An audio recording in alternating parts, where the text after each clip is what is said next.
JB타임즈 더마카와 함께 시선집중의 문을 열겠습니다. 어서 오세요. 네, 안녕하세요. 더마카입니다. 오늘도 삐딱선 정신에 입각해서 주요 뉴스 챙겨드리겠습니다. 네.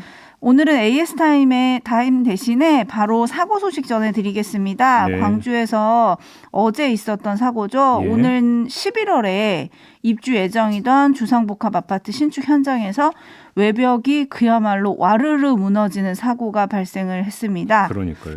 연락이 두절된 6명에 대한 수색 작업이 좀 급해 보이는데 추가 붕괴 우려 때문에 어젯밤에 좀 중단이 됐습니다. 그래서 오늘 오전에 안전 점검을 한 뒤에 안전하다, 사람이 들어갈 수 있다라는 판단이 되면 구조 인력을 다시 투입할지 결정한다고 하는데요.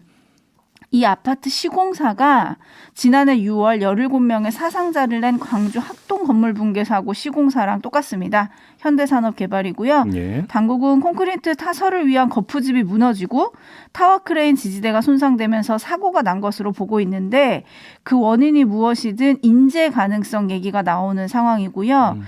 어떤 분은 이게 2022년 한국에서 일어난 일이 맞냐? 이렇게 묻기도 하더라고요. 네. JB는 좀 어떤 점에 주목을 하셨나요? 하고 싶은 얘기가 너무 많아가지고요. 하시죠. 일단 6명 생사 빨리 확인이 되고 구출을 해야 되는 거 아니겠습니까? 네. 이게 최고 급선무인 것 같고요. 입주 예정자가 불안해서 여기 들어가 살 수 있겠습니까? 네, 안 그래도 지금 예정자들이 무서워서 어떻게 사냐, 싹 부수고 다시 지어야 되는 거 아니냐, 우리한테 물어줘야 되는 거 아니냐, 뭐 여러 가지 지금 분통을 터뜨리고 계십니다. 이건 찝찝한 걸 넘어서 이건 불안하죠. 무서워서 살겠어요, 정말로. 불안하죠. 예. 근데 제가 그래서 가장 먼저 떠오른 게 이 중대재해처벌법이에요. 네. 찾아봤더니 중대재해처벌법 시행 일자가 언제인 줄 아십니까? 1월 27일? 예, 1월 27일이에요. 네, 아직 시행이 안 되고 있어요. 맞습니다. 그러니까 지금 광주 학동에서 건물 붕괴 사고가 낸 그 원청업체도 현대산업개발이고 네, 지금 이것도 현대산업개발이라고 하더라도 그러니까 중대재해처벌법에 적용을 받지를 않아요. 시행 이전이기 때문에 네, 깝깝해지는 거죠. 그러니까 이런 점에서. 네, 그런데 저는 정말 이게 근데 법을 이야기하기 이전에 이건 있을 수 없는 사고잖아요. 그러니까요. 법하고는 상관없이 나와서는 안 되는 사고죠. 네, 네, 맞습니다. 아니, 도대체 어떻게 관리를 할게 이런 사고가 나올 수가 있는 건가요? 그러니까요. 전문가들 의견이 좀 분분하시던데 일단은 좀 가장 좀 전문가들이 많이 말씀하시는 게 이런 겨울에는 사실은 콘크리트 공사할 때 좀 유의사항이 있다. 콘크리트를 말리는 걸 양생이라 그러잖아요. 맞아요. 거기서 물이 좀 이렇게 날아가고 건조가 돼야 되는데 이렇게 추운 날씨에 그걸 하면 그냥 얼어버린다는 거죠. 그러니까 이제 가장 유력하게 지금 물론 추정이긴 합니다만 네. 콘크리트가 다 굳지도 않았는데 계속 공사를 이어간 거 아니냐. 네. 이 추정이 지금 가장 유력하게 제기가 되잖아요. 그러면 왜 그렇게 서둘렀어요? 또 공기 맞추려고 했던 겁니까? 그런 얘기가 지금 나오고 있습니다. 근데 공교롭게도 어제 국회에서 학동참사 방지법이라고 불리는 건축물 관리법 개정안이 네. 가결이 됐다고 하더라고요. 음, 그것도 좀 공교롭긴 했었는데 지금 촌철님들도 걱정을 좀 많이 해주고 계세요. 네. 상록수님, 요즘 아파트 짓는 속도 너무 빠릅니다. 데이지님, 이 한파에 가족 마음에 얼마나 피가 마르시겠습니까? 하루빨리 안전하게 구조되길 바랍니다. 이런 의견들 지금 올라와 계시고요. 파쿠파쿠 데스와님은 근처시래요. 사고 현장 근처라서 네. 잘못하면 대참사가 일어날 뻔했습니다. 너무 놀랐어요. 이런 의견을 또 보내주고 계신데 네. 그 영상을 계속 틀어줬잖아요. 어제 뉴스에서. 예. 근데 보면은 공사장 바로 옆에 주차돼 있던 차들도 되게 변을 당했잖아요. 덮쳤죠. 그런 것도 괜찮은 건지 전 또 좀 궁금하더라고요. 공사장 바로 옆에 그렇게 주차가 가능한 건지. 그러니까요. 이제 공사 현장이 이제 정확히 어떻게 배치되어 있었는지 좀 봐야 되긴 하겠는데, 근데 문제는 예를 들어서 외벽이 떨어져 나가서 뭐 멀리 날아가서 덮친 것도 아니잖아요. 네. 그냥 그 밑으로 이제 그 수직 낙하하면서 덮쳐버린 것이니까. 그래서 아마 지금 더마카가 그 점을 좀 제기를 하는 것 같네요. 네, 하루빨리 실종자가 구조되길 바라고요. 더 네. 이상 추가 피해가 없길 바라면서 네네. 자, 뉴스와 분석이 함께하는 JB타임즈 오늘 주목할 뉴스들 챙겨드리겠습니다. 첫 번째 뉴스 오디오로 먼저 만나보시죠. 멸공 관련 논란 아직도 좀 계속되고 있는데 이거 관련해서 그 사진이라던가 해시태그 이런 게 정치적인 의도가 전혀 없었는지 이렇게 두 가지 여쭙습니다. 저는 무슨 해시태그라든가 이런 거 달아본 적이 없습니다. 네. 그러면은 이것과 관련해서 혹시 누가 기획을 했는지 내외부에서도 해석이 분분한 것 같아요. 설명 부탁드리고요. 글쎄 뭐 제가 정치 컨설턴트도 아니고 저는 국민 전체를 향해서 그 정권 교체의 당위성과 또 새 정부를 출범시켰을 때 국민들께 할 수 있는 일을 충실하게 설명드리는 것이 선거운동의 방법이라고 저는 생각하고 있습니다. 네, 멸공 여파가 어제 신년 기자회견 질의응답에도 그대로 반영이 됐습니다. 네. 어제 윤석열 후보가 신년 기자회견을 하는 그 한 장면을 지금 본 건데요. 해시태그를 달아본 적이 없다고 윤석열 후보가 이야기를 했잖아요. 네. 그런데 지난 8일에 이마트에서 장 보는 장면이 올라가고 그 밑에 달파 멸콩이라는 해시태그가 달린 거잖아요. 네. 그럼 도대체 누가 다른 거냐? 이 문제가 제기가 된 거고 더 나아가서 기획을 누가 한 거냐? 이런 지금 이제 그 궁금증이 싹 트서 기자들이 질문을 한 건데요. 네. 하여간 윤석열 후보는 한마디로 얘기하면 나는 아니다 이런 거잖아요. 네. 확인 결과 청년 보좌역이 기획을 했다. 이런 지금 보도가 나왔어요. 국민의힘 선대본 고위 관계자가 뉴스토마토에 밝힌 바에 따르면 정책본부 산하의 청년 보좌역이 주도했는데 원희룡 정책본부장에게는 보고도 되지 않았다는 거고요. 네. 권영세 총괄본부장도 사전에 알지 못했다는 겁니다. 네. 자, 포인트가 여기에 있는 것 같은데요. 그러면 어제 유시민 작가가 말한 내용하고 좀 비슷한 거 아니에요? 그렇습니다. 자, 조금만 더 가보죠. 네. 아까 들은 이 질의응답에서 기획이라는 단어가 나오잖아요. 네. 이 기획이라고 하는 게 뭘 뜻하는지가 약간 모호하긴 한데 예를 들어서 뭐 달파 멸콩이라는 그 해시태그 말고 이마트에 가서 멸치와 콩을 사고 그러니까 그 다음에 해시태그를 달고 한 것 이전에 이마트를 찾아서 문제의 장면을 연출한 그 기획을 뜻하는 건지 일단 확인을 좀 해봐야 되지 않겠습니까? 근데 권영세 원희룡 본부장도 모른 채 뭔가가 진행이 됐다면 선대위를 선대본으로 뭔가 개편한 이후에도 내부 개통이 제대로 서지 않고 있다라는 반증 아니겠어요? 근데 그게 메시지 관리 차원에서 나타난 그 국부적인 무질서냐? 네. 아니면 더 나아가서 후보 일정까지 아우르는 총체적 무질서냐? 이게 기획이라는 단어가 어디까지냐? 이걸 확인함에 따라서 이야기가 달라지는 거죠. 그래서 이마트를 찾아간 기획까지를 뜻한다라고 한다면 이거는 지금 부분적으로 어디서 구멍이 뚫렸다가 아니라 총체적으로 좀 문제가 있다는 거 아니겠습니까? 네. 그리고 보이지 않는 손에 의해서 지금 뭔가가 지금 조율되고 있다는 뜻으로도 해석이 될 수가 있는 거니까 문제의 심각성은 더 커질 수도 있다. 네. 이런 이야기로 연결이 되는 거죠. 그러면 그 보이지 않는 손이 누굴까요? 뭐 보이지 않는이라고 하신 거 보니까 요즘 흔히 말하는 이준석 스타일은 아니다라는 말씀일까요? 보이지 않았으니까 보이지 않는 손이라고 했겠죠. 확인이 되지가 않았으니까. 네. 그런데 이제 다만 요런 어떤 그 기획이 뭐 이제 청년 보좌역이 좀 했다라는 거고. 네. 그러면 이제 청년 보좌역 뭐 옆이나 뒤에 이준석 대표가 있는 거냐. 이것도 좀 확인을 해봐야 되는데 이준석 대표가 지금 인터뷰나 이런 데서 밝힌 거 보면은 뭐 전적으로 내가 다 이제 그럼 청년 보좌역에 대해서 다 컨트롤한 건 아니다. 또 이런 주장을 하지 않았습니까? 네. 그렇기 때문에 좀 더 뭔가 정리가 필요한 거죠. 네, 특히나 그 멸공 관련해 가지고는 좀 자제를 요청한 게 이준석 대표이기 때문에 네. 뭐 그런 거고요. 저는 사실 어제 이 신년 기자회견 보면서 해시태그를 달지 않았습니다라고 윤석열 후보가 얘기하잖아요.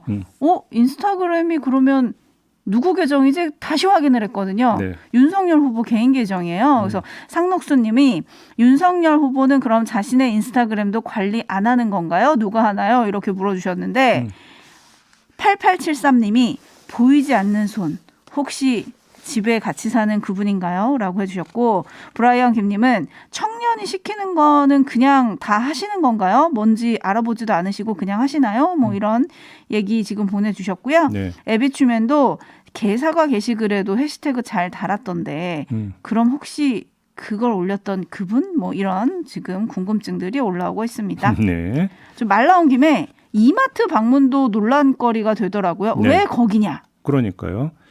이게 이제 이마트 이수점이잖아요. 네. 그러니까 선대본은 장을 보고 밥상 물가와 방역 패스 문제를 점검하는 그 차원에서 간 거다 이렇게 설명을 했고요. 윤석열 후보 본인도 집과 가까운 마트에 가서 필요한 물건을 산 것뿐이다 이렇게 해명을 했는데 네. 이마트 이수점은 그 윤석열 후보가 방문했던 8일 시점으로 보면은 방역 패스 대상점이 아니었어요. 네. 방역 패스는 10일부터 적용됐고 게다가 16일까지는 이제 계도 그러니까 기간이라고 하는 거 아니겠습니까? 이게 좀 이제 맞지 않는 부분이 있고요. 네. 집과 가깝다라는 것도 사실과 다르다라는 거 아니겠습니까? 이 이수점은 윤석열 후보가 사는 집이 아크로비스타. 그래서 3km 이상 떨어져 있다라는 거잖아요. 네. 오히려 그 아크로비스타 지하에 기업형 슈퍼인 홈플러스 익스프레스 서초점이 있다면서요. 네. 거기 가면 그렇다고 되는데 합니다. 그러면 굳이 3km 넘는 그 거리에 떨어져 있는 이수점까지 찾아갈 이유가 뭐가 있겠느냐. 네. 이런 이야기가 성립이 되는 건데 정리를 하면 이수점 이마트 방문부터 현장에서의 장면 연출. 그러니까 이 장면 연출도 사실은 조림용 샀다는 거 아니겠습니까? 네, 네. 멸치. 네. 사후 해명까지. 뭔가가 지금 악의가 맞는 게 하나도 없다라는 거예요. 총체적으로 뭔가 좀 삐걱대고 있다라는 거죠. 네. 과연 이게 선대본 체계를 무시한 어떤 힘이 주도한 결과인지 아니면 선대본의 역량이 다 거기까지인지 여기 좀 규명이 될 필요가 있겠다 이렇게 정리를 하겠습니다. 네, 궁금하네요. 보라카오님이 일부러 가셨네요라고 해주셨는데 뭐 일단 방역 패스가 10일부터 적용이 되니까 네. 8일에 미리 점검하러 갔다 이렇게 또 얘기할 수 있잖아요.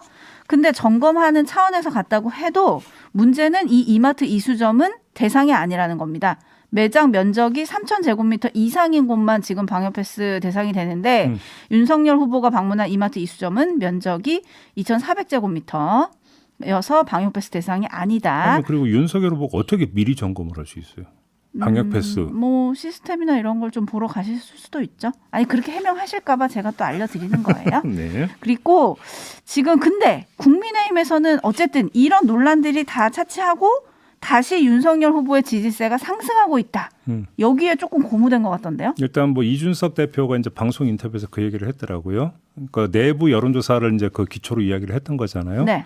그거는 그다음에 한두 개 여론조사를 가지고 지금 뭐 그 일반화하기에는 좀 여러 가지 무리가 있기 때문에 좀 여러 여론조사 결과가 나오면 그때 종합해서 한번 이야기를 해보죠. 네, 알겠습니다. 3302님이 오른손이 한 일을 왼손이 모르게 하고 있네요. 선거운동 이렇게 해도 되나요? 그런 건 주로 착한 일 할 때 얘기 아닌가요? 네. 네, 그리고 저희가 멸공 얘기를 많이 했더니 박용진님. 설마 박용진 의원 아니시겠죠? 박용진님. 더마까 정용진 부회장인데 정용진 부회장 직접 섭외 안 되나요? 왜 그러니까 왜 섭외가 안 되는 경우도 DM 있는데. 보내드렸는데 부회장님 보셨죠? 답장 좀 부탁드리겠습니다. 모시고 싶어요. 네. 자, 그리고 신년 기자회견 얘기했으니까 어제 진심 변화 책임이라는 키워드를 내세웠습니다. 네. 근데 화제가 된 거는 선제 타격론이었어요. 마이님이 윤석열 후보의 선제 공격 발언 좀 위험한 것 같은데 제 입이 어떻게 보세요? 라는 질문이 들어왔네요. 이게 사실은 이전 정부에서 먼저 나왔던 이야기예요. 네. 뭐 그러니까 선제적으로 원점 타격한다. 이런 이야기는 처음 나온 게 아니라 네. 이명박 박근혜 정부에서 계속 나왔던 이야기인데 이때마다 이제 따라붙었던 그러면 반문이 뭐냐면 원점이 어딘지 어떻게 아세요?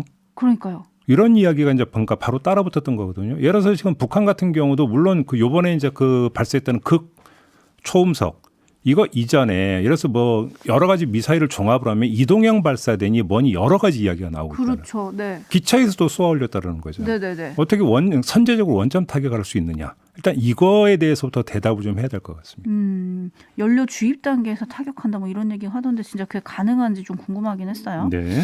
JB타임즈 다음 주목할 뉴스로 넘어가겠습니다. 다음 뉴스는 어떤 건가요? 민주당이 다시 추경 카드를 꺼내 들었어요. 네. 윤호중 원내대표가 소상공인 지원과 관련해서 사후가 아닌 사전, 부분이 아닌 전부, 금융보다는 재정 지원이라는 원칙으로 추경을 준비하겠다. 이렇게 밝혔고요. 그러면서 야당도 국민의 삶을 지키는 국회의 당연한 책무를 다해주고 초당적 협력을 바란다. 이렇게 말을 했습니다. 네. 이 민주당은 2월 15일부터 이제 그 대통령 선거 공식 선거 운동이 개시가 되거든요. 네. 따라서 그 전 14일까지는 추경을 처리해야 된다 이런 입장인데 다시 추경을 들고 나온 이야기는 엊그제 뉴스가 나왔죠. 네. 세수가 더 거쳤다 또. 네. 이 60조나. 그렇죠. 요거를 이제 타고 들어가면서 이제 추경 얘기를 또 하고 있는 것 같습니다. 하지만 문제는 야당이 협조를 할 거냐 이거 아닙니까? 그래서 어제 그 두 당 원내 수석 부대표가 이제 회동을 가졌어요. 이 자리에서 그 이야기가 있었는데 그 다음에 국민의힘의 그러니까 추경호 원내 수석이 했던 발언을 보면 좀 부정적입니다. 네. 추경은 정부에서 할지 안 할지 방침을 정했다고 알려진 바가 없다. 추경안이 국회에 오지도 않았는데 환상을 갖고 처리하기 위한 일정을 잡는 것 자체가 적절하지 않다. 이렇게 말을 한 거죠. 네. 이렇게 보면 바뀐 건 아무것도 없다라는 거죠. 왜냐하면 국민의힘은 지금까지 정부와 여당이 먼저 합의를 해라. 네. 그게 먼저다 이렇게 주장을 해왔고요. 청와대는 여야가 합의하면 그때는 한번 생각해 볼 수 있다. 이런 입장을 계속 고수를 해왔던 거 아니겠습니까? 네. 그 틀 그대로 지금 논의가 공정이 되고 있는 상황이잖아요. 그러니까 민주당이 좀 더 적극적으로 나섰다. 그다음에 시한까지 못 박아서 처리 의지를 밝혔다는 거 말고는 네. 주변 환경은 바뀐 게 아무것도 없다. 이런 이야기가 되는 건데요. 근데 지금 여야 대선 후보 모두 소상공인 자영업자에 대한 어떤 폭넓은 지원은 계속 주장을 하고 있는 거잖아요. 네. 그러면 한번 그 추경 그냥 뭐 당 이런 거 떠나서 여야 대선 후보가 한번 뭐 토론을 하든 논의를 하든 뭐든 하면 좋으니까 네. 한번 통 크게 한번 좀 합의로 보면 좀 안 될까요? 그게 그렇게 어려운 일일까요? 합의 가능할까요? 그러니까 어려운 일이냐고 제가 한번 여쭤보는 거잖아요. 네, 지금 많은 분들이 왜 60조 세수 초과는 말을 안 합니까? 라고 했는데 좀 전에 제비가 찝어주셨잖아요. 작년 한 해 정부가 더 걷어들인 세금이 당초 예측치를 또 한 번 넘어서 네. 60조 원에 이를 거다. 이런 보도가 이틀 전에 있었고요. 여야 대선 후보가 합의가 가능할까? 이게 좀 궁금한데 네. 예를 들어서 여당 후보는 하고 싶죠. 근데 야당 후보 입장에서는 선거에 미칠 영향도 생각해야 되고 내가 만약에 이거를 합의를 하면 나를 돕는 건가? 여당 후보를 돕는 건가? 좀 고민이 되지 않겠습니까? 아니 바로 저는 그래서 지금 그 말씀을 드리는 거예요. 아하. 그렇기 때문에 여야 대선 후보가 통 크게 합의를 보면 그건 합작품이 되는 거잖아요. 네. 추경이. 합작품이 되죠. 합작품이 되어버리면 지분도 2분의 1로 나눠지는 거 아닙니까? 어허. 그냥 그렇게 좀 그냥 아주 그 심플하게 이해를 하면 안 되는 내가 거예요. 했다. 이렇게 할 수 있구나. 아하. 아니 그러니까 공개적으로 합의를 하면 내가 했다 뭐 했다 이야기 뭐 해석의 여지도 안 붙을 거 아니에요. 아, 그런 방법이 과연 그럴지. 제가 그리고 너무 세상을 순진하게 보고 있는 겁니다. 좀 그러신 것 같긴 한데 좀 예, 삐딱하게 보시죠. 네. 근데 좀 많은 분들이 우리 촌철님들이 이런 아재 개그 좋아하시는지 몰랐네. 김동주님, 이하나23님, 네. 마이티 환즈님. 네. 야당은 이름이 추경호인데 추경은 안 해주실 건가요? 추경은 추경호가 강추 이런 의견이 들어와 있습니다. 아, 호자는 좋아할 호자인가요? 하하하. 네. 넘어가겠습니다. 뉴스와 분석이 함께하는 JB타임즈 다음 주목할 뉴스는 어떤 건가요?